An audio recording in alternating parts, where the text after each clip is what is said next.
Përshëndetje, do zgjidhim një ushtrim që keni komentuar të njëra nga videot. Atëherë gjej pH-n e tretësirës që fitohet gjatë bashkëveprimit të 50 ml acid cianhidrik me hidroksidin e natriumit. Atëherë bëjmë reaksionin fillimisht dhe do fitojmë kripën, cianurin e natriumit plus ujë.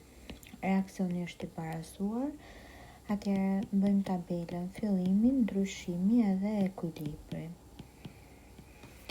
Çfarë bëjmë rreth te ky ushtrim? Që kemi një elektrolit të dobët, acidin cianhidrik, edhe një elektrolit të fortë, bazën e fortë. Në këtë rast hidroksidin e natriumit. Gjejmë numrin e moleve të secilës.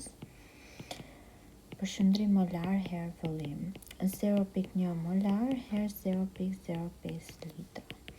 Atëherë marrim 0 presje 0.05 mol. Gjejmë edhe numrin e moleve të hidroksidit të natriumit në të njëjtën mënyrë.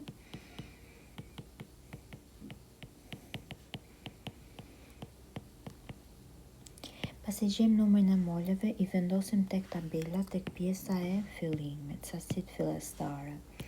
0.05 mol për acidin dhe 0.0025 mol për bazën. Çfarë bëjmë re? Që substanca kufizuese do jetë baza, kështu që ajo do harxhohet e gjitha. Pra, këtu do kemi tek ndryshimi për acidin minus asinë e bazës.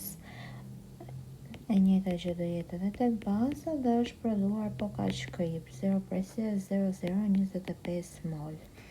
Në gjendjen e ekuilibrit keni 0 presje 0.025 mol acid cianhidrik edhe kripën e tij. Duke qenë se kemi prezencën e një acidi të dobët edhe kripën e tij, ndryshe acidi i dobët na jep bazën e konjuguar, jonet cianur në këtë rast. Atëherë kemi të bëjmë me një tretësirë tampone. Duke u bazuar tek lloji i tretësirës, që është një tretësirë tampone, atëherë gjejmë pH-in, që do jetë pKa plus logaritmin e përshëndrimit të bazës së konjuguar dhe përshëndrimin e acidit.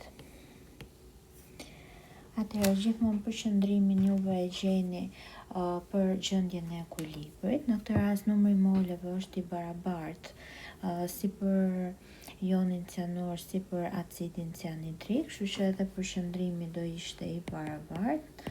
Numër molesh ndaj vëllim 0.0025 mol ndaj vëllimi 25 plus 50 75 ml ose 0 presje 0.75 litra. Nga këtu gjejmë përshëndrimin. Gjithashtu te ky ushtrim neve do na duhet edhe konstantja e aciditetit. E acidit cianhidrik.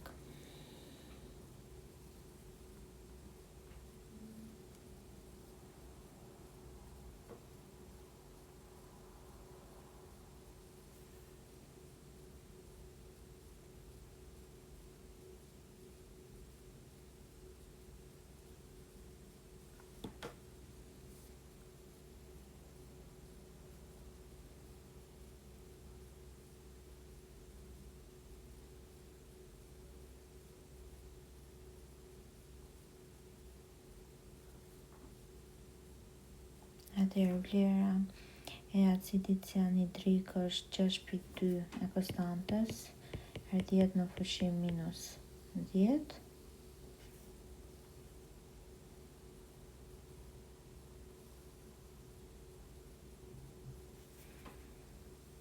Atëherë gjejmë pK-n, që do jetë minus logaritmin e K-s minus logaritmin e 6.2 her 10 fushim minus 10 dhe vlera e pK-s është 9.2.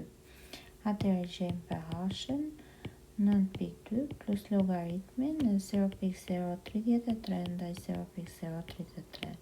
Këtë logaritmi njëshet 0, atëherë pH-in 9.2. Suksese!